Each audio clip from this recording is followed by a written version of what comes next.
Secondary Business Studies, lesson number 5, 5.11, Pipelines Transport. இதுக்கு முன்னாடி நம்ம ரயில்வே டிரான்ஸ்போர்ட் பற்றி பார்த்தோம், அதுக்கு முன்னாடி லேண்ட் டிரான்ஸ்போர்ட் பார்த்தோம். இப்போ வந்து பைப்லைன் டிரான்ஸ்போர்ட். இது என்ன புதுசாக இருக்குது பைப்லைன் டிரான்ஸ்போர்ட் அப்படின்னா, நமக்கே தெரியாமல் நம்ம சிட்டியில் நிறைய பைப்லைன் டிரான்ஸ்போர்ட் நடந்துகிட்ருக்கு. அது கவனிச்சிங்கன்னா தெரியும். என்னென்னா, in modern times pipeline are used for various purposes.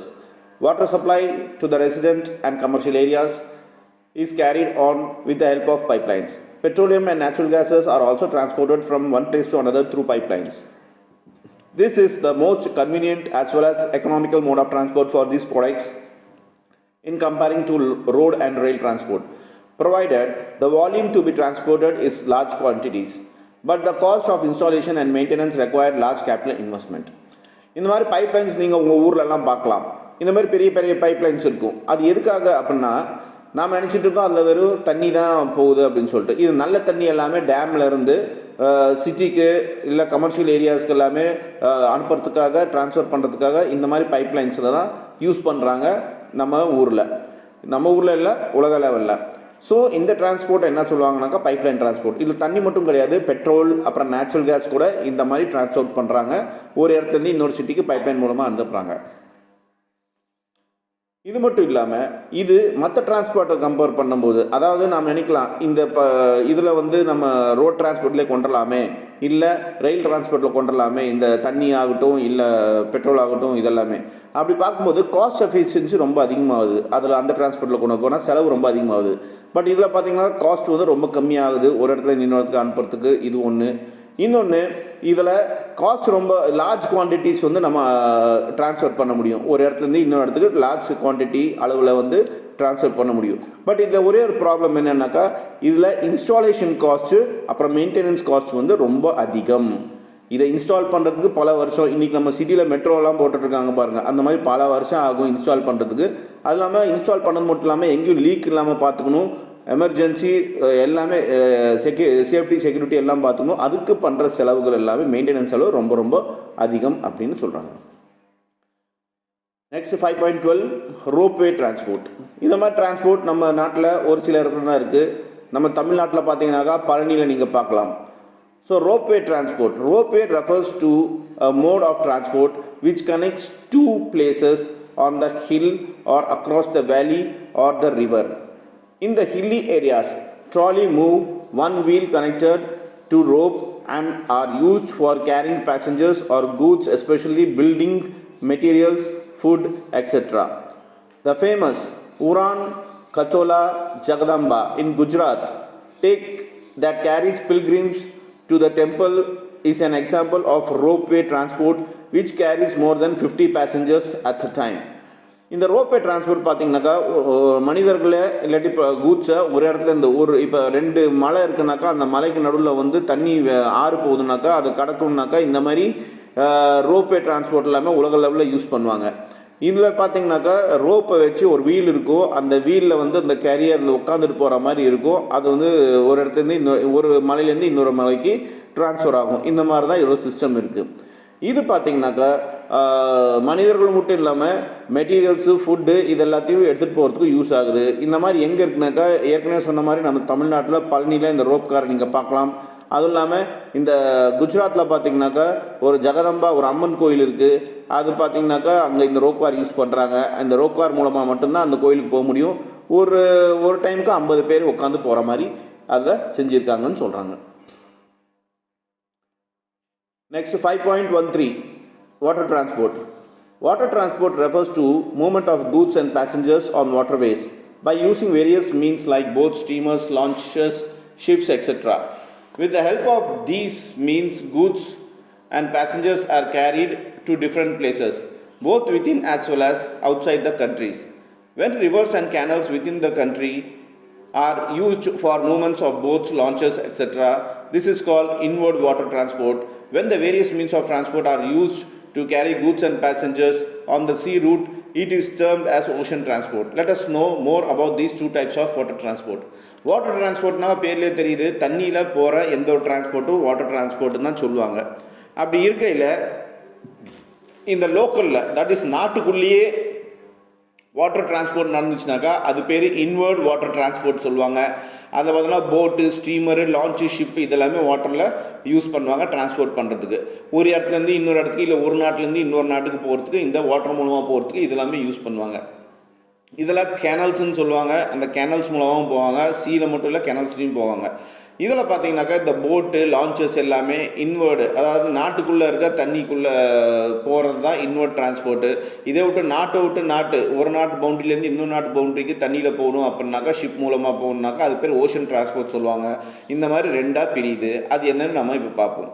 5.14 inland water transport. இன்லேண்ட்னாக்கா நம்ம நாட்டுக்குள்ளேயே எந்த நாடு இருக்கோ அந்த நாட்டுக்குள்ளேயே தண்ணியில் ட்ராவல் பண்ணுறது, டிரான்ஸ்போர்ட் பண்ணுறது தான் inland water transport. Inland water transport uses boat, launchers, barges, steamers, etc. to carry goods and passengers on rivers and canal routes. These routes are called inland waters and are used in domestic and home trade to carry bulky goods. Passenger transports through waterways is not so popular in our country. Inland water transport system exists only few states like West Bengal, Andhra Pradesh, Assam, Tamil Nadu, etc. So ஏற்கனவே சொன்ன மாதிரி நாட்டுக்குள்ளேயே பார்த்தீங்கன்னாக்கா ரிவர்லேயோ கெனல்லையோ transport பண்ணுறது inland water டிரான்ஸ்போர்ட்னு சொல்லுவாங்க. இந்த inland water டிரான்ஸ்போர்ட்டில் பார்த்தீங்கன்னாக்கா பெரிய பெரிய கூட்ஸு எல்லாத்தையும் கொண்டு போவாங்க. மனிதர்களையும் ஒரு இடத்துலேருந்து இன்னொரு இடத்துக்கு தண்ணி மூலமாக கொண்டு போயிட்டு வருவாங்க, ஷிப்பில் வச்சு, போட்டில் வச்சு. இது நம்ம நாட்டில் அவ்வளோ பாப்புலர் கிடையாது. ஆனால் வெளிநாட்டிலுமே நிறைய நாட்டில் இதை பாப்புலராக இருக்குது இந்த வாட்டர்வே டிரான்ஸ்போர்ட்டு. நம்ம நாட்டில் பார்த்திங்கனாக்கா வெஸ்ட் பெங்கால்லையும், ஆந்திர பிரதேஷ்லேயும், ஆசாம்லேயும், தமிழ்நாட்டிலையுமா இந்த சிஸ்டம் இருக்குது அப்படின்னு சொல்கிறாங்க. 5.15 Ocean transport. Ocean transport refers to the movement of the goods and passenger by ships through sea or ocean waterways. It plays an important role in the growth of international trade. It is also used for transporting goods and passengers in the coastal areas. Ocean transport are fixed route, which links almost all the countries of the world. Sea transport may be of the following two types: coastal shipping, overseas shipping. சரி, இந்த ocean transport என்ன சொல்கிறாங்கனாக்கா, ஒரு நாட்டோட பவுண்ட்ரிலேருந்து இன்னொரு நாட்டு பவுண்ட்ரிக்குள்ளே போகணுன்னாக்கா அது பேர் ocean transport அப்படின்னு சொல்கிறாங்க. இது ரொம்ப இம்பார்ட்டன்ட் இன்டர்நேஷ்னல் ட்ரேடு. இன்றைக்கி நமக்கு உலக லெவலில் ட்ரேட் அதிகமாக நடக்கிறது ஓஷன் டிரான்ஸ்போர்ட்டில் தான் நடக்குது. இதில் மனிதர்கள், தட் இஸ் பேசஞ்சர்களையும் ஒரு நாட்டிலேருந்து இன்னொரு நாட்டுக்கு எடுத்துகிட்டு போகிறாங்க, கூட்டிகிட்டு போகிறாங்க. அதேட்டம் கூட்ஸையும் எடுத்துகிட்டு போகிறாங்க இந்த கோஸ்டல் ஏரியாஸ் மூலமாக. இந்த ரூட்டு பார்த்திங்கனாக்கா ஒரு ஷிப்பு ஒரு கண்ட்ரிக்கு போகுதுனாக்கா, ஒரு கண்ட்ரி விட்டு இன்னொரு கண்ட்ரிக்கு போகுதுனாக்கா அதுக்குன்னு ஒரு ஒரே ரூட்டு தான் இருக்கும், மாற்றி போக முடியாது, ஃபிக்ஸட் ரூட்டு தான் இருக்குதுன்னு சொல்கிறாங்க. இது மோஸ்ட்டாக உலகத்தில் இருக்க எல்லா கண்ட்ரிஸையும் இந்த கோஸ்டல் மூலமாக, தட் இஸ் சி மூலமாக கனெக்ட் ஆகுதுன்னு சொல்கிறாங்க. இந்த ஓஷன் டிரான்ஸ்போர்ட்டை ரெண்டாக பிரிக்கிறாங்க. ஒன்று கோஸ்டல் ஷிப்பிங்கு, இன்னொன்று ஓவர்சீஸ் ஷிப்பிங். அது என்னென்னு பார்ப்போம். Coastal shipping. In this transport, ships ply between the main ports of the country. This helps in home trade and also in carrying passengers within the country. In this transport, ships ply between different countries separated by the sea or ocean. It is mainly used for promotion and development of international trade. It is an economic means of transport to carry heavy machines and goods in bulk. சரி, இந்த coastal ஷிப்பிங்கில் என்ன நடக்குதுன்னாக்கா, இங்கே PLY அப்படின்னு ஒரு வார்த்தை இருக்குது, ply. ப்ளைனாக்கா ஒரு இடத்துலேருந்து இன்னொரு போகிறது, அந்த ஷிப் போகிறது, தண்ணியில் போகிறதுக்கு பேர் தான் ப்ளை அப்படிம்பாங்க. ஸோ இந்த ஷிப்பு கோஸ்டல் ஷிப்பிங்கில் மெயினான கண்ட்ரியோட, ஒரு நாட்டோட முக்கியமான துறைமுகம்பாங்க தமிழில், இங்கிலீஷில் போர்ட்டும்பாங்க, அங்கே மட்டும்தான் போகும். இது எதுக்காகனாக்கா மெயினாக பார்த்திங்கன்னா ட்ரேட் டெவலப் பண்ணுறதுக்காக மட்டும்தான், இன்டர்நேஷ்னல் ட்ரேடை டெவலப் பண்ணுறதுக்காக மட்டும்தான் இந்த கோஸ்டல் ஷிப்பிங் யூஸ் பண்ணுவாங்க. இது ஒரு நாட்டுக்கும் இன்னொரு நாட்டுக்கும் நடுவில் எத்தனை அதாவது கடல் இருந்தாலும் அதை தாண்டி இதை போய் அந்த ஹார்பரில் தன்னோட மிஷினரி, பெரிய பெரிய மிஷினரி ஆகட்டும், எந்த பொருளாகட்டும், அது இறக்குமதி பண்ணிவிட்டு இல்லை ஏற்றுமதி பண்ணிவிட்டு இம்போர்ட் அண்ட் எக்ஸ்போர்ட் பண்ணிட்டு வரும் அப்படின்னு சொல்கிறாங்க. Overseas shipping. Overseas transport is carried out on fixed routes which connect almost all countries.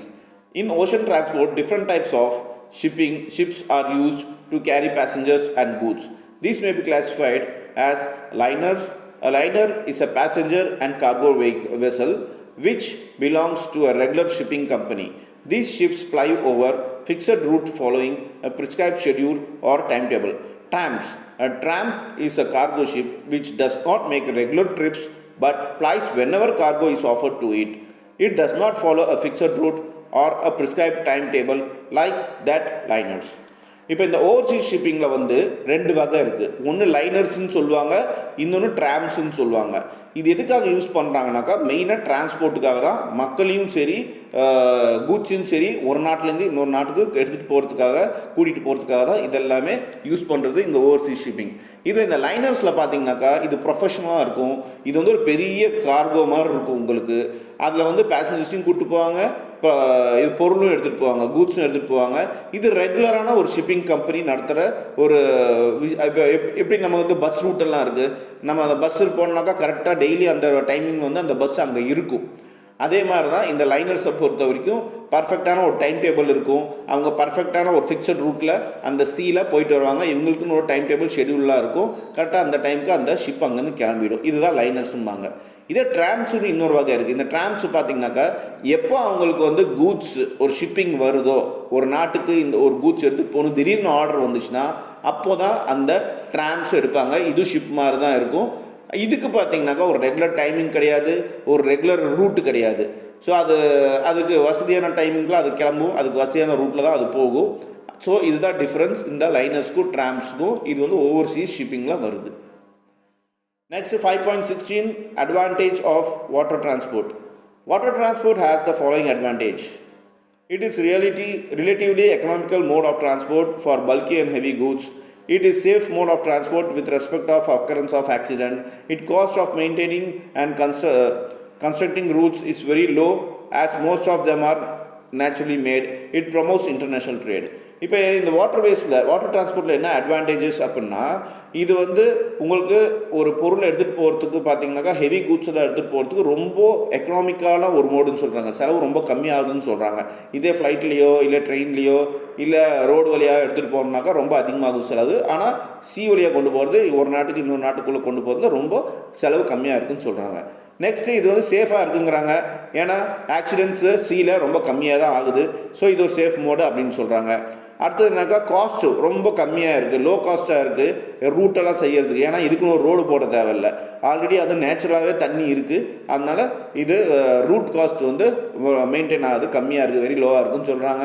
அது இல்லாமல் இது மூலமாக இன்டர்நேஷ்னல் ட்ரேடு வந்து ரொம்ப டெவலப் ஆகுது. ஒரு நாட்டுக்கும் பல நாட்டுக்கும் இன்டர்நேஷ்னல் ட்ரேடு வந்து டெவலப் ஆகுது. இது மூலமாக அந்த எல்லா கண்ட்ரிஸும் எக்கனாமிக்கலி இம்போர்ட் அண்ட் எக்ஸ்போர்ட் பண்ணிட்டு பெனிஃபிட் ஆகிறாங்க அப்படின்னு சொல்கிறாங்க. 5.17 லிமிடேஷன்ஸ் ஆஃப் வாட்டர் டிரான்ஸ்போர்ட். இப்போ லிமிடேஷன்ஸ் குறைபாடுகளும் இருக்குது இந்த வாட்டர் டிரான்ஸ்போர்ட்னால. அது என்னென்னு பார்ப்போம். The depth and navigability of rivers and canal vary and thus affect operations of transport vessel of different size. It is a slow moving mode of transport and therefore not suitable for transport of perishable goods. It is adversely affected by weather condition. Sea transport requires large investment in ship and their maintenance. So இந்த கடலுக்குள்ளே எவ்வளோ ஆழம் இருக்குது, எங்கே இருக்குதுன்னு கண்டுபிடிக்கிறது ரொம்ப கஷ்டமான ஒரு விஷயம். அது இல்லாமல் போகிற வழியில் பெரிய ரிவர்ஸ் இருக்கலாம், கேனல்ஸ் இருக்கலாம். இது அந்தந்த ஏரியாவுக்கு அந்த மாதிரி மாறும். ஸோ ஒரு பெரிய ஷிப்பு வந்து இந்த ரிவர்ஸ்குள்ளேயும் கேனல்ஸ்குள்ளேயும் போக முடியாது. இந்த டிஃப்ரெண்ட் சைஸஸ் அதுக்கு தேவைப்படுது. ஒரு இடத்துக்கு இப்போ கெனல்ஸ்குள்ளே போகணுனாக்கா அதுக்கு தனி ஒரு சின்ன ஷிப்பு வேணும், ரிவருக்குள்ளே போனாக்கா அதுக்கு வேறு சைஸில் ஒரு ஷிப் வேணும். ஸோ இந்த மாதிரி எல்லாமே ஒரு டிஸ்அட்வான்டேஜ் இருக்குது அப்படின்னு சொல்கிறாங்க. அதோட இது வந்து ரொம்ப ஸ்லோவாக தண்ணியில் போகிறதுனால, தண்ணியோட அடர்த்தி அதிகமாக இருக்கிறதுனால இது ஸ்லோ மூவிங் டிரான்ஸ்போர்ட் இருக்கிறதுல இதுதான் ஸ்லோ மூவிங் டிரான்ஸ்போர்ட்டு. ஸோ இதில் பார்த்திங்கன்னா அழுகக்கூடிய பெரிஷபிள்னால் அழுகக்கூடிய பொருள் எல்லாமே எடுத்துகிட்டு போக முடியாது. ஏன்னா இது போய் சேர்கிறதுக்கு ஒரு கண்ட்ரிலேருந்து இன்னொரு கண்ட்ரிக்கு போய் சேர்த்துக்கு ரொம்ப நாள் ஆகும். ஸோ அது எல்லாமே அழுகி போயிடும். அதுதான் இங்கே சொல்கிறாங்க, இது ஒரு டிஸ்அட்வான்டேஜ். அப்புறம் இது வெதர் கண்டிஷன். இப்போ கடலுக்குள்ளே டெய்லியும் பூகம்பமும் வருது, சைக்ளோனும் வருது, புயலும் வருது, இதெல்லாமே இருக்குது, நமக்கு தான் தெரியறதில்ல. அப்படி இருக்கும்போது அந்த வெதர் கண்டிஷன் ரொம்ப ரிஸ்க்காக இருக்கும். அது ஒரு டிஸ்அட்வான்டேஜ் அப்படின்னு சொல்கிறாங்க. அப்புறம் சீ டிரான்ஸ்போர்ட்டுக்கு பார்த்திங்கன்னா பெரிய லெவலில் காசு இன்வெஸ்ட் பண்ணணும். அந்த ஷிப்பு கட்டுறதுக்கும் ஷிப்பை மெயின்டைன் பண்ணுறதுக்கும் ரொம்ப பெரிய லெவலில் செலவாகும். இதெல்லாமே ஒரு லிமிட்டேஷன்ஸ் அப்படின்னு சொல்கிறாங்க. Next 5.18 air transport.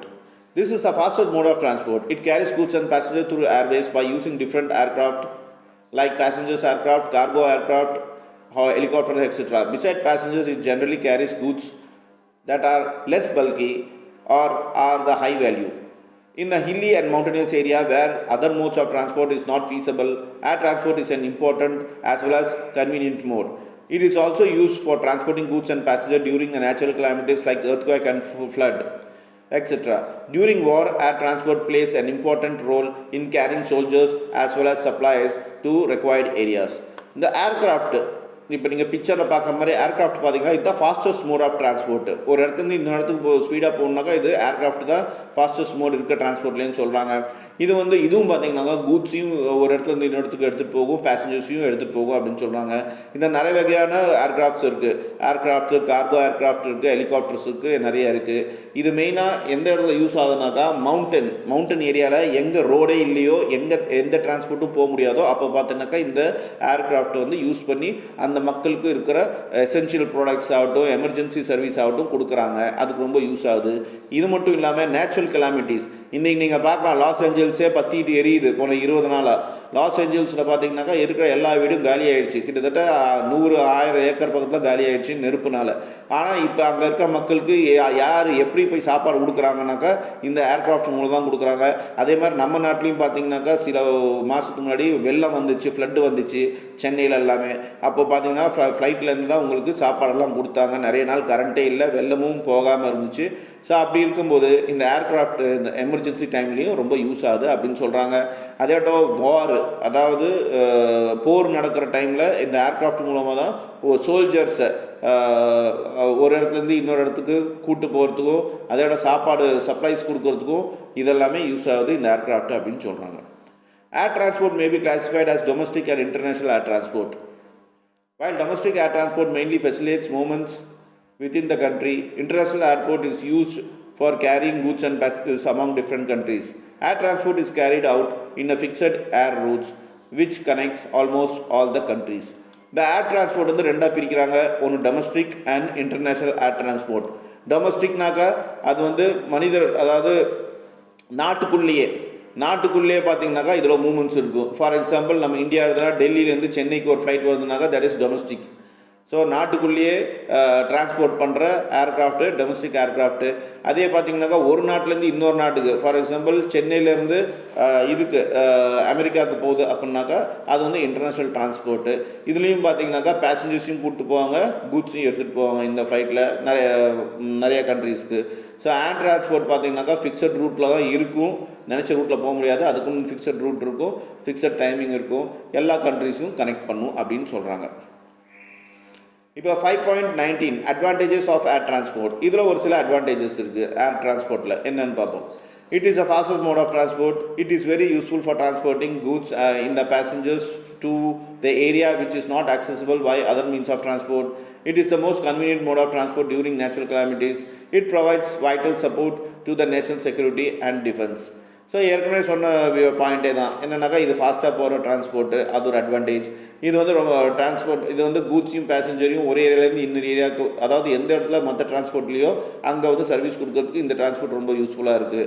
இது வந்து ரொம்ப கன்வீனியண்ட்டாக இருக்குது. நேச்சுரல் கெலாமிட்டிஸ், எர்த்குவேக்கு, ஃப்ளட்டு, வார் இதெல்லாம் வரும்போது பார்த்திங்கனாக்கா இந்த டிரான்ஸ்போர்ட்டில் ரொம்ப யூஸ்ஃபுல்லாக இருக்குது. அதே ஆட்டம் நேச்சுரல் செக்யூரிட்டி, நம்ம டிஃபென்ஸுக்கு பார்த்திங்கனாக்கா நம்ம நாட்டு வந்து ரொம்ப சேஃப்டியாக இருக்கிறதுக்கு இந்த ஏர்க்ராஃப்ட்டு, ஏர்ஃபோர்ஸு இதெல்லாமே ரொம்ப யூஸ்ஃபுல்லாக இருக்குது அப்படின்னு சொல்கிறாங்க. லிமிடேஷன்ஸ், இதுலேயே ஒரு சில குறைபாடு இருக்குது. 5.20 லிமிடேஷன்ஸ் ஆஃப் ஏர் டிரான்ஸ்போர்ட், அது என்னென்னு பார்ப்போம். It is relatively more expensive mode of transport. It is not suitable for transporting heavy and bulky goods.